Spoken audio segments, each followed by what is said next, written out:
Associates. Chronicles of Hope is essential reading for seekers of inspiration and spiritual empowerment. This series offers nourishment for those on a path of increased awareness at this challenging time. Inspired by higher sources of wisdom, Chronicles of Hope delivers messages to lift your spirit with a roadmap of hope and guidelines for living a life of expanded consciousness. The guides offer powerful insight for mental, emotional, and spiritual growth at this critical tipping point for humanity. The message is clear. We must change. We have the power to raise our vibrational energy individually and collectively before it's too late. I am Lois Herman, author of the best-selling Chronicles of Hope series and host of the Inspiring Hope radio show at WSMN.live or 95.3 FM. You can find me at loisherman.com or chroniclesofhope.net. Welcome to Inspiring Hope with Lois Herman, a leading expert in professional coaching, clinical hypnosis, and energy clearing. Lois is an award-winning author of Chronicles of Hope. She has decades of experience in advanced hypnosis techniques, has conducted highly effective success coaching programs that have helped clients discover ways to achieve success, empower themselves, their families, as well as holistic practitioners to expand their practices. Get ready to be empowered with your host, Lois Herman. Good morning and welcome to Inspiring Hope. I am your host, Lois Herman, and I'm here to inspire you with positive messages and celebrate special people who are making a difference in our world when we focus our thoughts and energies on truth, honesty, and integrity. We create powerful shifts that cause us to be more positive and peaceful. As we lift our energy, we empower everyone around us.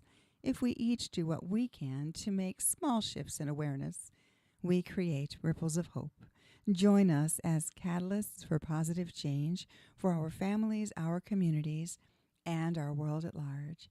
And I hope you're inspired by today's show. And today is a little bit of a different day. I do want to ask you, I always start with the question, what is your truth?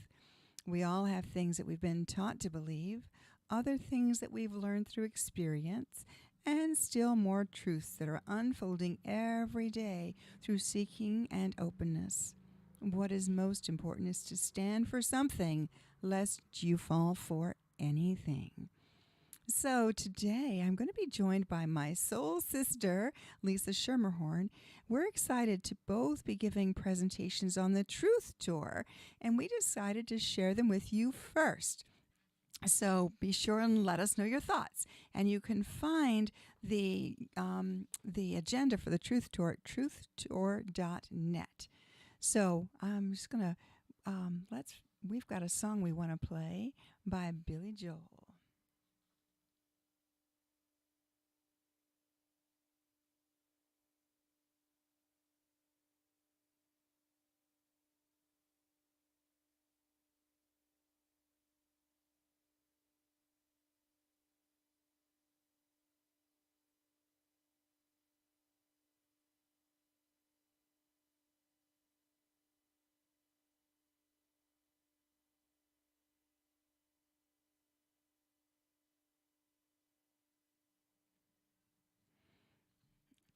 Honesty, and that's what the Truth Tour is all about, waking up people. And Lisa, are you there with me? Yes, I am. Can you hear me okay? I can hear you fine. Good morning, good morning. How are you? I am so awesome and so excited to be here. And if you had said to me 6 months ago that you and I would be having this conversation and being on this Truth Tour, I would have laughed at you. I know. Things have just evolved over the past couple months, have they not? It's like everything that we've been praying for and building toward and working on is coming to this crescendo. It's not a culmination, it's a crescendo. And I'm excited to be doing this with you. So as I am as well, and we're about to go on quite the adventure. We sure are. So we're going to be in Harrisburg, Pennsylvania next weekend. Our presentation is on Friday, and on Saturday, on the following week, we're going to be in Vegas for the 24th. That's going to be really exciting with all of the truthers. And that, oh my gosh, we're both excited. So what I want to do now is we're going to share. We're supposed to only have 20 minutes apiece. And let's see if I can get through my 107 slides. God, I was thinking of you last night when you told me that, and I think I'm using less than 10. You're a wise woman. This may get winnowed down after this presentation today. So this is a test run, guys. Let me know what you're thinking. I'm not going to be able to show you the slides. Obviously, on the radio show, I have a lot of beautiful quotes from the Unquatus and the archangels that I'm using, but I won't even speak to them. They'll be seen by the audience. So I'm going to start by saying, hello, I'm Lois Herman. This is Inspiring Hope with tools for sovereign spiritual energy. And we're going to start by setting sacred space, and I'll tell you a little bit later why we do this. But I want you to visualize with me. We're going to start with 4 columns or pillars of light, north, south, east, and west. And we're going to add 4 more. So we're standing in an octagon of pillars of light that dive deep into Mother Earth and extend far up to Father Sky with a foundation of light underneath. Walls of crystalline light connecting all the pillars and a magical dome of light overhead. A shiny reflective coating on all of the walls. And we're going to invite Saint Germain to just wrap us in his beautiful violet flame. I kind of think of it as a purpley mist that keeps us in protected stealth mode. And we'll invite a little bit of that mist inside our space just to transform anything that we may have picked up along the way. We'll also invite into our sacred space our divine protectors from the light. Each of us have the guides that we call. So I'm just going to leave that up to you, the divine protectors from the light, the divine healers from the light, and the divine communicators, so that we may all be open and setting the intention that this session, this presentation, is for everyone's highest good. So the angels tell us, the more you think you know, the less likely you are able to learn. When you understand how little you know, you are willing to accept new information. So we do know that our world's in crisis. Those of us who are listening to this know that humanity is in crisis, and we are at a tipping point. There's a lot of people doing a lot of great things. What I want to share with you is information about energy feeders, vibrational attack, and how to protect your energy. In other words, I'm planning to give you some sovereign spiritual tools. So let's think about vibrational energy. Everything is energy, from the macroscopic to the microscopic, and everything in between has an energy, a vibrational energy to it. And what we are told is that the Earth's tipping point is coming faster than they had expected. And it's up to us humans to do something about it. Well, what does that mean? A lot of people are doing different things. 5 years ago, I was given information that started my awakening, and I have been on a mission ever since. So these wise ones told us the Earth is out of balance. We live on this amazing blue-green planet, but there have been 5 great extinctions, and we're facing another great apocalypse if we don't do something now. Well, what the blip can we do? What are we? We're just simple humans, right? However, what they shared with us is that negativity in our world is out of control. And we have the power to control negativity, at least in our own sphere. So my friend Brian says, Lois, you need to tell people there are millions of unemployed angels out there just waiting to be put to work. They're waiting to be asked. They cannot interfere. We live on a free will planet. They cannot interfere with our free will, and many of us are too stubborn to ask for help. Therefore, we struggle. But the minute we start to invite them in and ask for help, the minute our life changes and magic and miracles happen. So they give us a whole list of different beings to ask. And as we get comfortable and get personal, we have to also use great discernment to determine which beings we're calling on, because there are a lot of imposters out there. And I know this because 30 years ago, I started down this path. I was a diagnostic pioneer in ultrasound in a very toxic relationship. He had the ability to use dark energy to control me and to send powerful zings of energy. I consulted a priest who taught me 30 years ago how to protect. Fast forward, I ended up escaping in the middle of the night from that relationship and took a job as a systems designer, moved far across the country, and moved into a house with a ghost. And my life has never been the same. So I ended up communicating with the ghost, and then there were more ghosts. My daughter would see them, and I would help them into the light. I had no idea what I was doing, but it stimulated a fascination with spirits, angels, and all things metaphysical. I became a hypnotist and did that on the side for many years until about 10 years ago. I left my corporate high-powered position and decided to pursue my passion. Well, I soon became known as a spirit communicator, and I ended up being involved in rescuing the spirits from the mill yards of Manchester and others. So that was about 20 years ago, where I was doing a lot of spirit children rescuing. And then 5 years ago, my life completely changed. I had this situation where a client came to me, went into trance, opens his eyes, and says, "Hey, we need your help to save humanity. Humanity's facing the next great apocalypse if they don't do something now."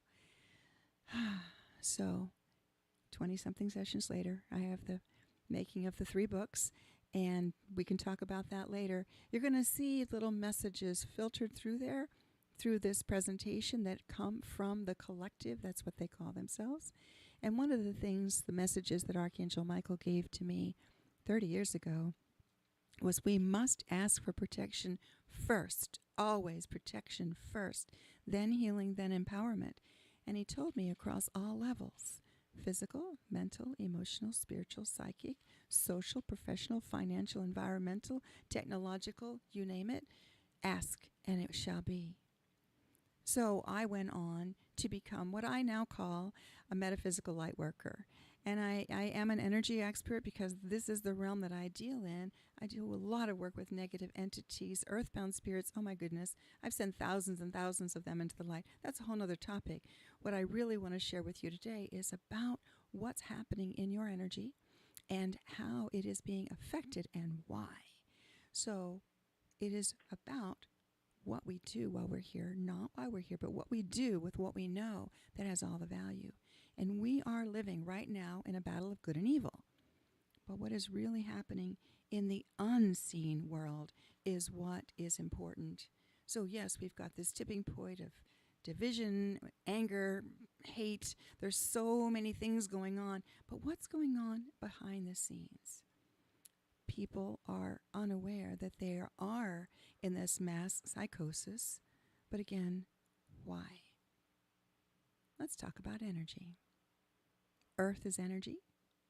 The Schumann resonance records Earth's energy. Water has energy. Many of you have heard of Dr. Emoto's responsive water experiment, where he taped on flasks of water words like love, hope, hate. And the water, when looked at under an electron microscope, changed in its whole appearance. So we, as humans, are 80-something% water. So when we hold those words, those names, those thoughts in us, it changes our physical vibrational energy. So plants have energy, crystals have energy, symbols have energy. Those of you who do Reiki know you've been given symbols to use that are for distance and for different reasons and different modes. So humans are energy. Think about our chakras. They're energy centers in our body that when we keep them balanced, they exude energy. Our toroidal field is truly our aura that people can see when they're in a somewhat altered state. That toroidal field is who we really are, and we exude this magnetic energy. So we are powerful sources of energy. Remember that. This is key. We, humans, are energy sources. And right now, humans are out of balance. There are a lot of emotional energy feeders because of all the fear, the hate, all of that. We've got these entities on us, these little energies that are keeping us in somewhat in balance. We also have low-level energies that are looking to us as sources for energy. There are earthbound spirits, people who died, like the woman that I moved into the house, Judy, who lost, she died. She shot herself in the head in my basement, but she was hanging around my daughter thinking it was her daughter. She's not evil. She's not mean. She's just lost and sad. We've sent her into the light. These earthbound spirits do not have energy of themselves at their own, so they attach to us and they drain our energy. And then there's the nasty entities that I've been dealing with for 30 years, the reptilians, the tall grays, these ones that are here to feed on our energy. That is their main intent, is to use humans for energy. Then there's also the young souls who have not been around so many times, and so they're here just to experience all of the emotions, and they really disturb the energy in our world.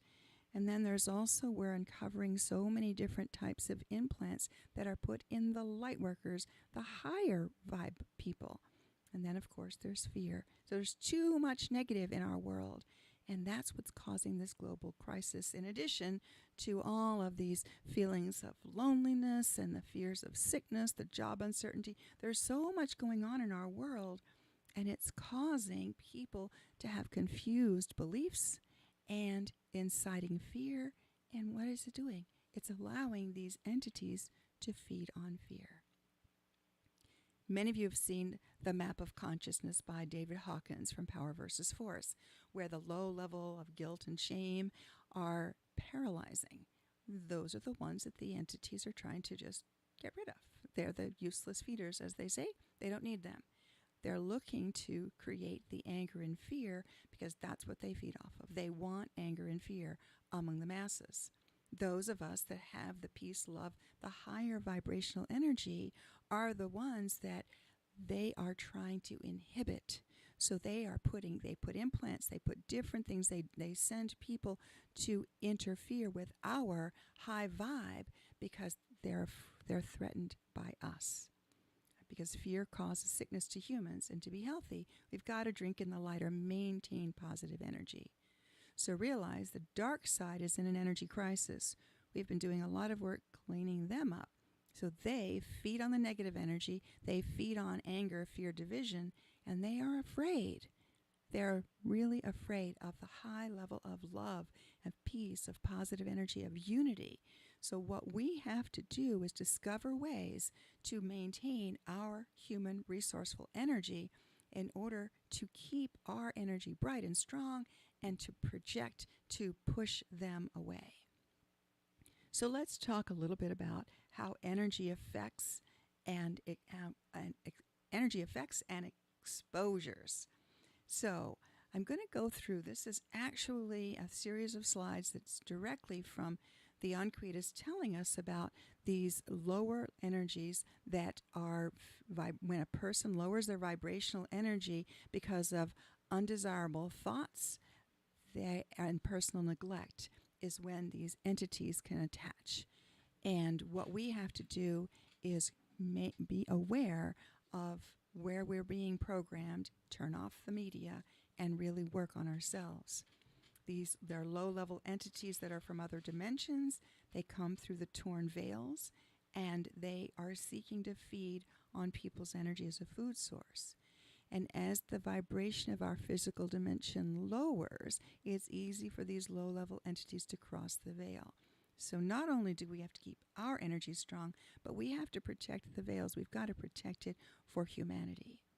So there are so many people that are unprotected, so many spiritual people who were open, and that's when they end up taking on these entities. So what can we do? Only human consciousness can stop the lower vibrational energies. Many of you are aware of the multidimensional beings. The physical body is the body that we shed each new life. This body does not come back when it dies. And we know when we've had toxic exposure that we use teas and supplements and EMF protection.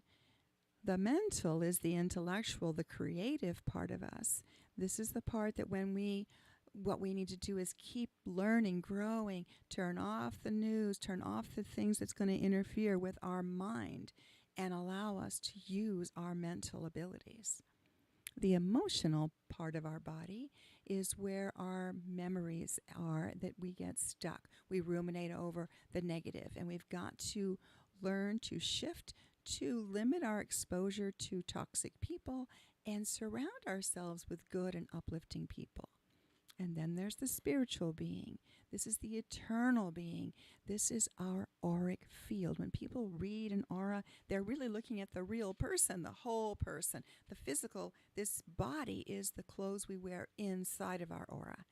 And the challenge is people are not paying attention to the spiritual part of themselves in order to keep it healthy and strong. So what we have to do, and what I want to share with you, is how we've got to keep the spiritual aspect strong.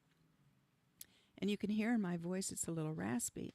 I had an opportunity yesterday to be exposed by a group of very vaxxy people, and I'm like a canary in the cage. So I get symptoms, and this is what I want to share with you, how it affects your aura and what you can do to change it. So I know that my voice is raspy, and that's okay because it's going to go away. So I want to talk a little bit about the controllers in our world that have been messing with us. This is not something new. We have been messed with for centuries, and through the MK Ultra mind control, there's been so many different types of grooming and experiments that have gone on, and implants. It blows my mind what we're uncovering and finding the resilience of the human spirit. The humans are absolutely amazing how we have sustained over all of these attempts to take us out, to lower our energy.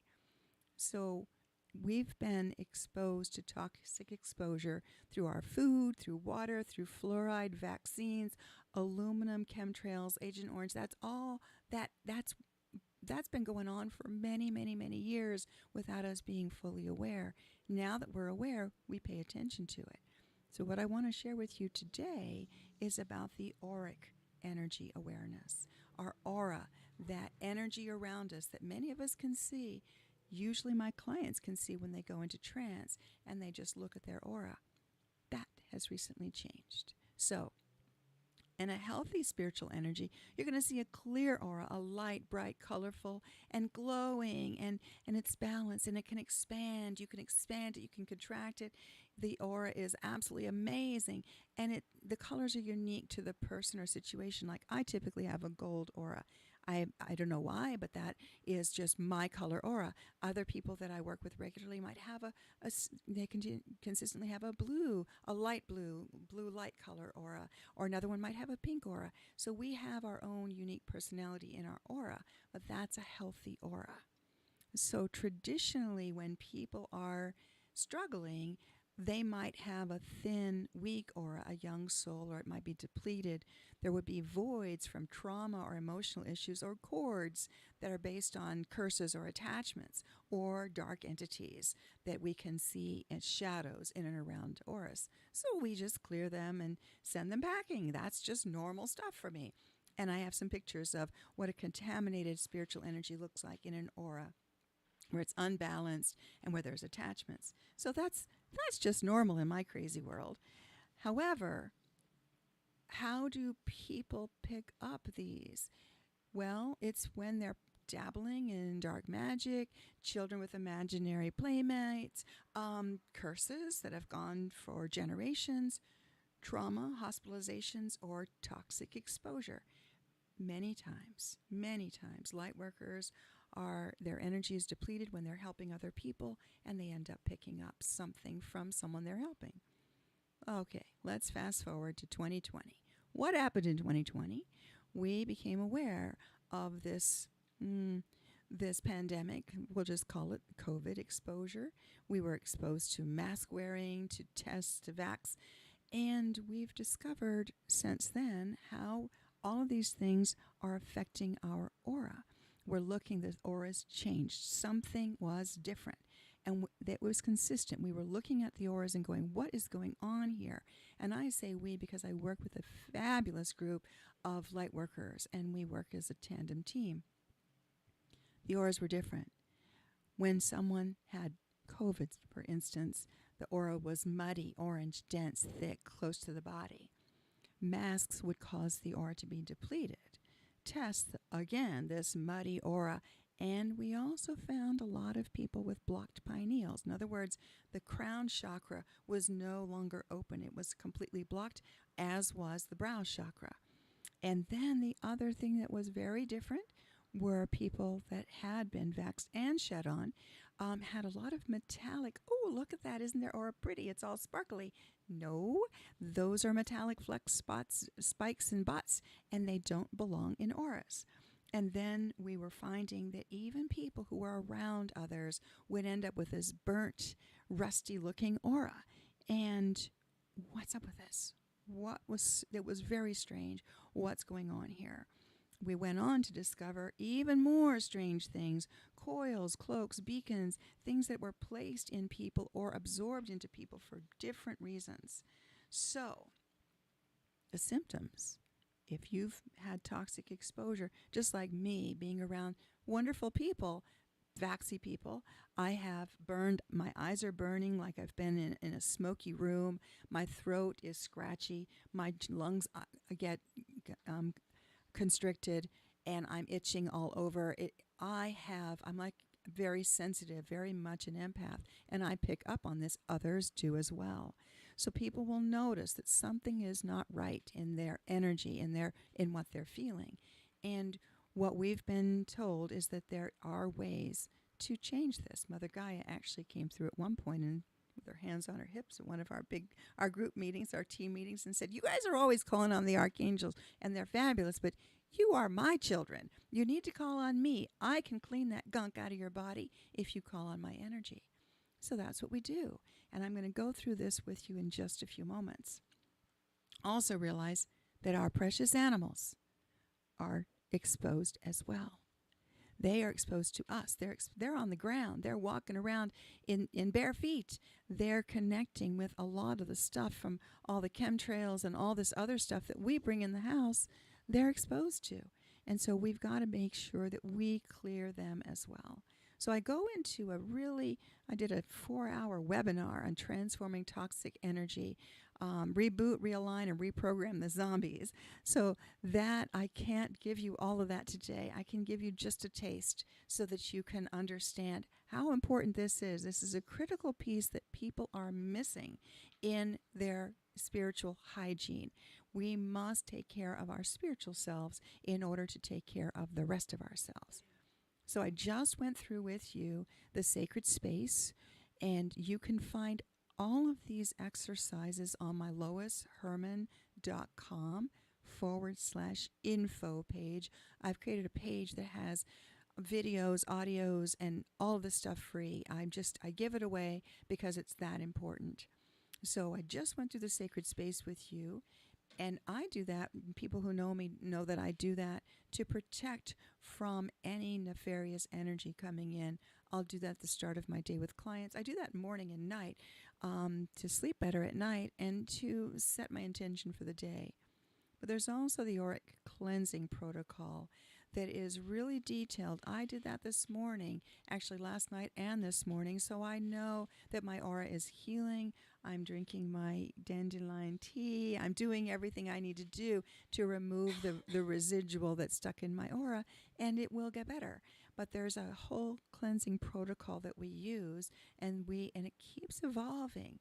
So I don't know whether I'll have time to do that with you today, but I do want to let you know that the other thing we find is the energy in the chakras are stuck. When people have been exposed to these toxic elements, their energies are not moving, which is why they feel lethargic and listless and don't have the energy.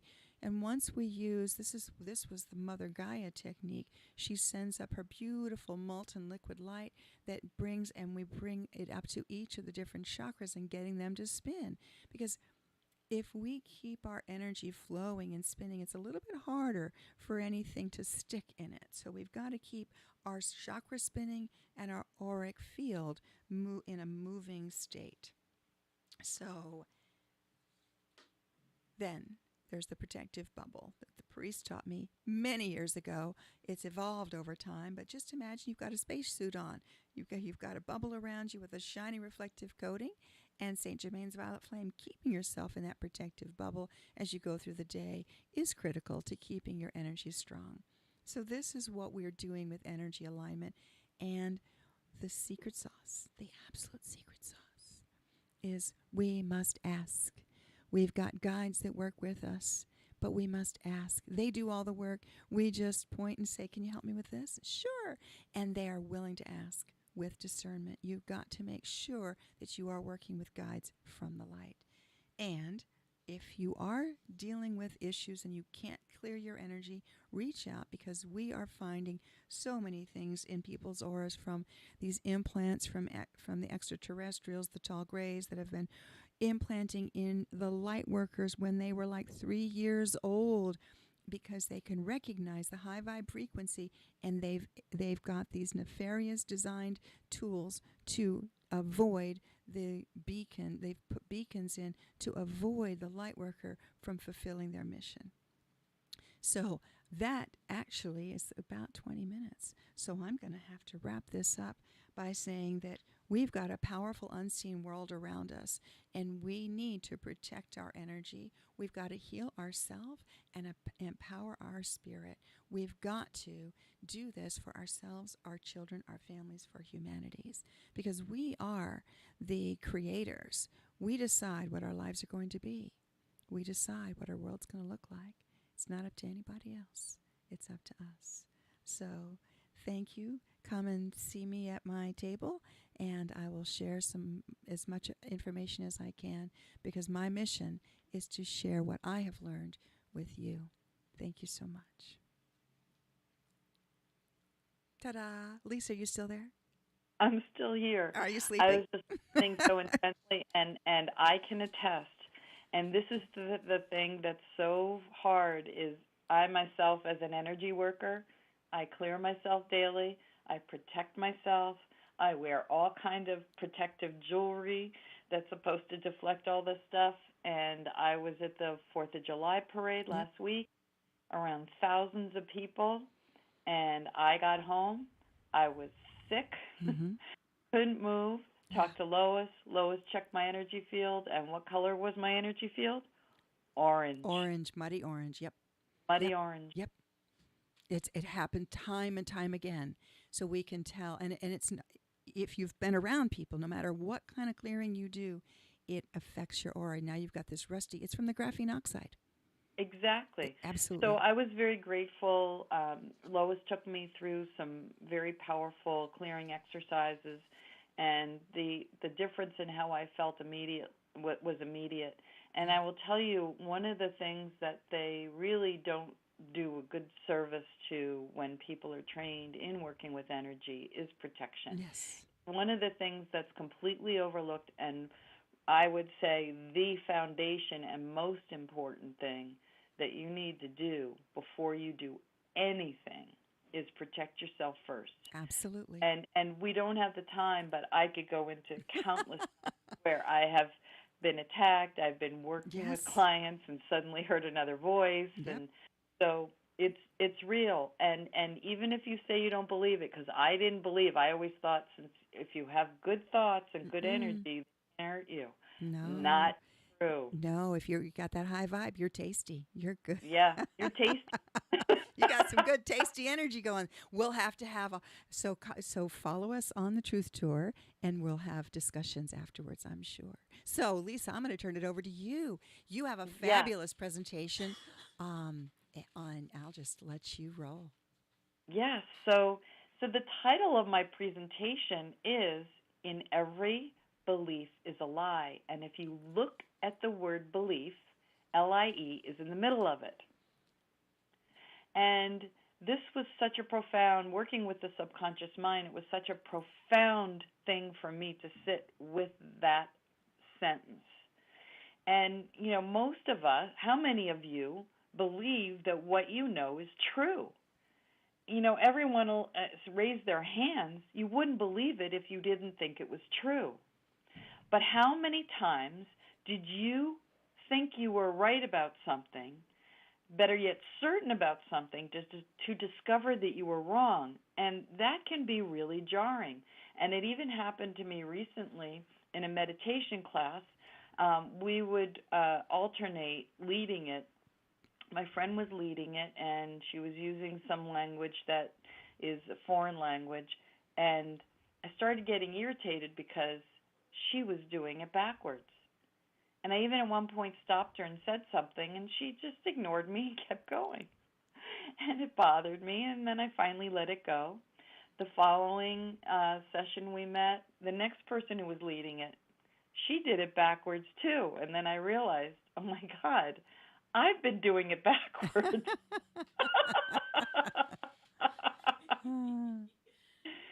And it wasn't a big deal. It just went to prove a point that we can be convinced that we're right and be wrong.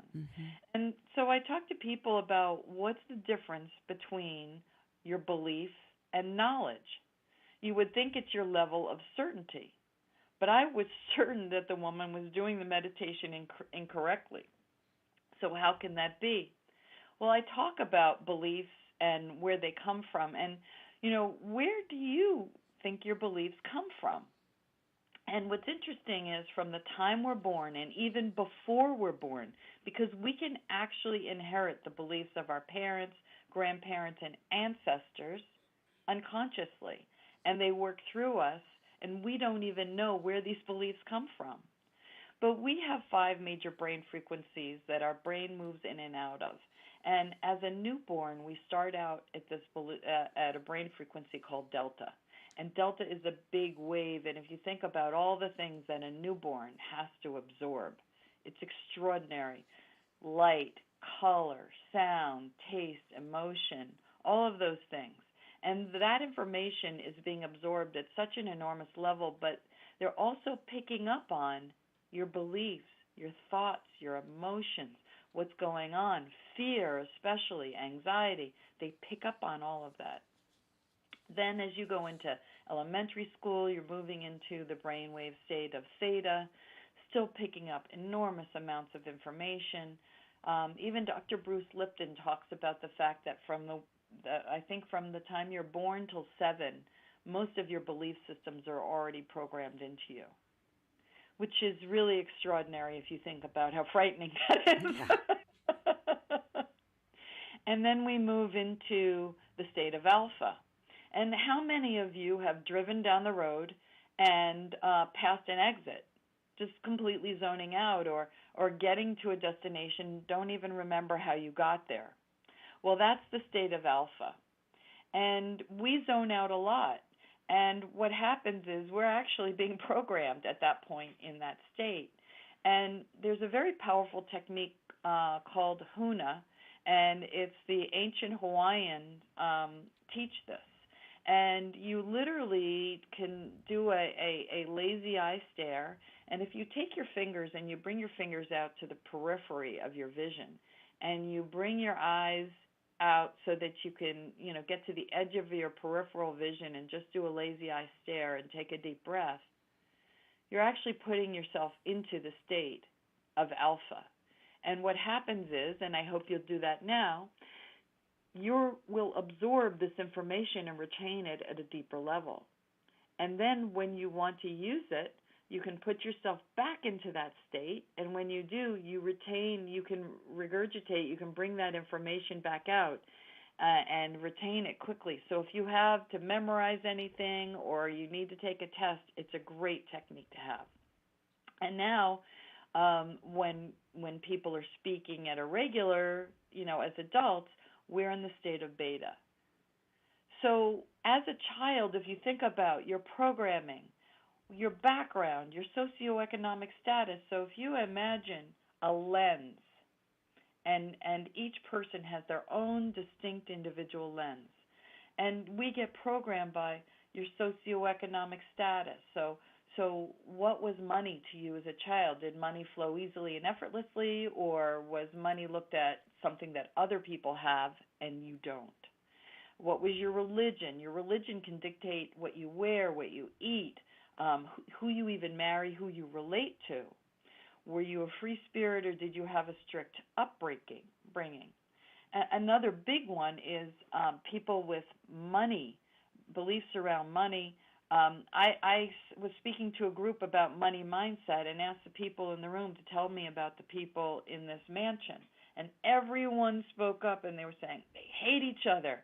The parents are getting a divorce. The kids are all on drugs. And they even can't afford to heat the house. And I asked everyone in the room, who here wants to make $1 million a year? And they all raised their hands. And I said, well, how can you make $1 million if you believe that everyone in that house is miserable? Because your subconscious mind is going to sabotage you over and over again, whether or not you get yourself fired, you don't get yourself promoted, you name it. And that's where the beliefs come from. And you end up on this hamster wheel doing the same thing over and over again, expecting a different result because you don't have awareness of where your lens is and how you see the world. And even to the point, let's say you imagine one person's lens. Maybe they came from a wealthy family, grew up in the suburbs, went to private school. They may have been bullied, had learning disabilities, and they were athletic. Another lens could be someone who was poor. Maybe they were an immigrant. They grew up in an urban environment. They went to public school. And they were an athlete as well, but maybe came from a broken home and were on drugs. Do you think that those two people see the world through the same lens? And I even had someone ask me in a group that I did a demonstration with what people's individual lenses were, and I started cracking up. People, mine looks like a microscope. Mine looks like a binocular. Mine looks like a monocular. So even everyone's individual image of their lens looked different. So I'm going to say something that it's really important, and I want you all to take this in. Our beliefs impact our perceptions, and our perceptions impact our behavior. I'm going to say that again. Our beliefs impact our perceptions, and our perceptions impact our behaviors. So when COVID began, I initially wasn't going to say a word. As things began to get crazier and crazier to the point of insanity, according to my belief system anyway, I was shocked that no one saw the world the way I did. I grew up studying the Holocaust and read every book and saw every movie on the subject. I could never understand how people could sit back idly and allow this to happen. Mm-hmm. But once I began to spend hours on YouTube and Telegram, sending videos and articles to people I knew and I loved, the more I became agitated and the more they became frustrated with me. How could they not see what I see? And once I saw everything unfolding so clearly, I couldn't understand how they couldn't see it, but I couldn't unsee it.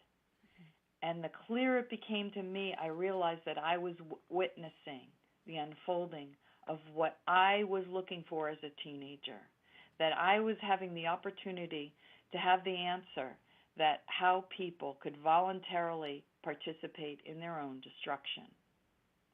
I noticed that you had people watching CNN and MSNBC and Fox News and truthers, and every single person believed that they were getting the truth. And you wouldn't believe it if it wasn't true, right? So how could we have so many people getting their information from so many sources, yet they all believe that they're getting the truth? So now we have this crazy paradox. Is it possible that everyone was getting a piece of the truth and some truth is missing? Well, it just depends on what story you were receiving. And there's an ancient story about 6 blind men and an elephant. They come across this thing, and they're all in different areas on the elephant. They don't know it's an elephant. So the first blind man says, the elephant is like a pillar. He touched the leg and someone else, he was touching the leg, and then someone else says it's like a rope. And then someone else was touching the trunk. as they were said, you are mistaken, it's like a branch of a tree. Someone else was touching the ear and said it's a giant fan. And then someone else was touching the fan, touching the belly and said it's a huge wall. Someone else, one of the other blind men, saw the elephant's tusk, felt it, and they said, you're wrong, it's a solid pipe. They were arguing, and a wise man came up to them and said, you're all right. You're just all at a different place of the elephant, and so you're all getting a different perspective. The elephant has all those features, each of them, that you claim. So we have the problem of receiving partial truths and being bombarded with repetitive information from what we think are trusted sources. So when people are in fear, their blood levels leaves their brain and travels to their extremities. And now people start running, like the saber-toothed tiger. And what also happens is you lose your ability to think rationally. Your autonomic nervous system grabs onto the first information it receives in order to feel safe. And as you know, not everything that makes sense is true, and not everything that's true makes sense. So I had an experience a year ago. I drove to my daughter's party, a party in Massachusetts, 4 hours away. And I was driving, and there was a flashing sign on the side of the road that said, go get your COVID jab. And I suddenly heard a voice in my head compelling me to drive to the next exit and get off and go to CVS. I knew something wasn't right, and I will tell you it took everything that I had to keep my hand steady on that wheel and not move into the next lane. It finally stopped. 5 miles later, it happened again. I thought I was losing my mind. And I remember calling all of my truther friends, telling them that I thought I was crazy. And a month later, I was listening to a fellow named Cliff High, and he was talking about these satellites called the Voice of God, sending messages through electronics, brainwashing people. So here's the thing. We have all been mind-controlled at some point in our lives, through school, through news, through TV, books, parents, whatever. But the question is, what are you going to do with the knowledge that you most likely are carrying beliefs that are not true? So the important thing is to remove what does not belong to you and become sovereign and determine who you are at a deep level, because you're the one who has to live with the consequences of your own decision. So one thing I did was to think about who I am and what did I want to do if I had no fear and no obstacles. And I actually thought about when I thought about it, all my triggers came up. And as a coach, I work with a coach because I believe in coaching, and she was helping me methodically remove the lies that I believed about myself. And my dream was to have a best-selling book and speak about it around the country and maybe even the world. And I've been trying to write a book for 20 years. So a year ago, I sat in front of my computer again, and for what seemed like the 100th time, stared at a blank page. And she would ask me to release the thoughts of the beliefs that were getting in my way. I'm not smart enough. I'm not a writer. Who do I think I am? And I just, how could I even know how to publish? We worked on every belief. She told me, if you can think of something, you can achieve it, because when you think of it, you are actually creating a timeline.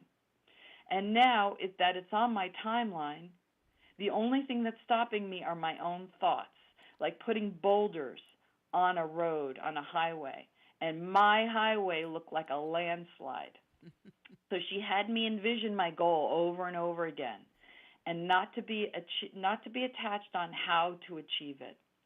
And I saw myself on stage holding the book in front of lots of people wearing a beautiful green dress, and 6 months later, many intensive sessions later, I started showing up. They started showing up in my life with less effort. Things began lining up. The title of my book showed up in my brain, in Every Belief is a Lie, and I realized that the word lie was in the word belief. And I went on the internet expecting to see it everywhere. It wasn't. I went to buy the domain thinking I'm going to have to come up with some abbreviations. It was there. I bought up every .com, .org, .net. Imagine.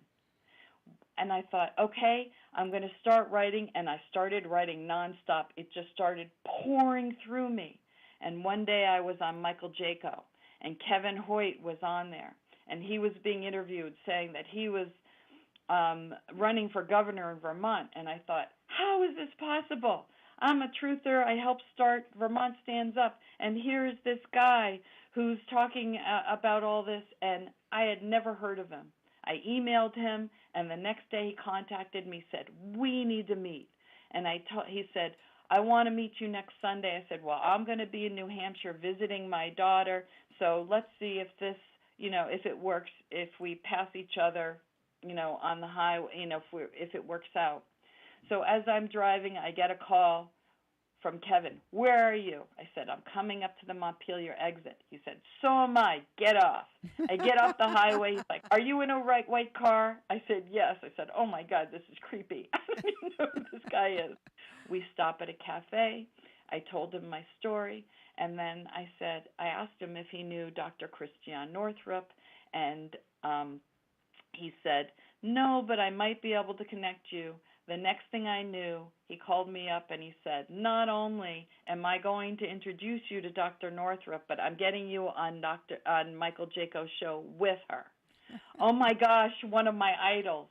And at the end of the YouTube show, he asked her if she would be willing to endorse my book, and she said yes. 2 weeks ago, I was shopping with friends, found a beautiful dress. They told me I needed to have it to be on stage. I bought it.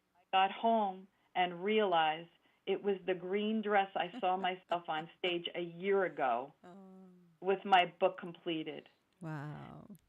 So I never imagined the synchronicities, miracles, and gifts that would change my life forever. But remember this, you are the only one stopping you from your dreams. When you remove the lies from your beliefs, everything is possible. Absolutely beautiful. Jasmine and I are nodding and smiling through. You don't see us. You'll see us on the video, but we're both sitting here nodding and smiling through your whole presentation. Fabulous. You got 1 minute to spare. So high five. Very good. Wonderful. And I do agree. I too had a similar, I'm like you, Lisa, I never envisioned myself as an author, and I'm publishing the 4th book. So they're both coming out on our tour. And where can people find you? Lisa Schermerhorn. It will be on the YouTube and on the website because it's a fun name to spell. So you can find LisaSchermerhorn.com. Partner Kevin Martin, and we also have a website, peakperformancemindsetcoaching.com. Right. Or you can reach me through my website at lisaschermerhorncoaching.com. Okay. And I'm on Facebook and LinkedIn, and my book will be out, I'm praying, by the 22nd. So if you're interested, please, I'd love for you to buy my book, and I'm so excited to get this message out there. And I'm excited to have you, and Lisa and I were born on the same day. Yes. Yeah. So we have very parallel lives. It's so much fun. And so the Chronicles of Hope, the Archangels, is coming out on 8/4. So everybody save the date, purchase it for $199 on 8/4. It's the ebook version. Help make it a bestseller for me, please. Yeah. And tune in to truthtour.net and sign up. Meanwhile, until next time, thank you, Lisa. Thank you, listeners. Look up, stay positive, and be the light in someone's day. God bless.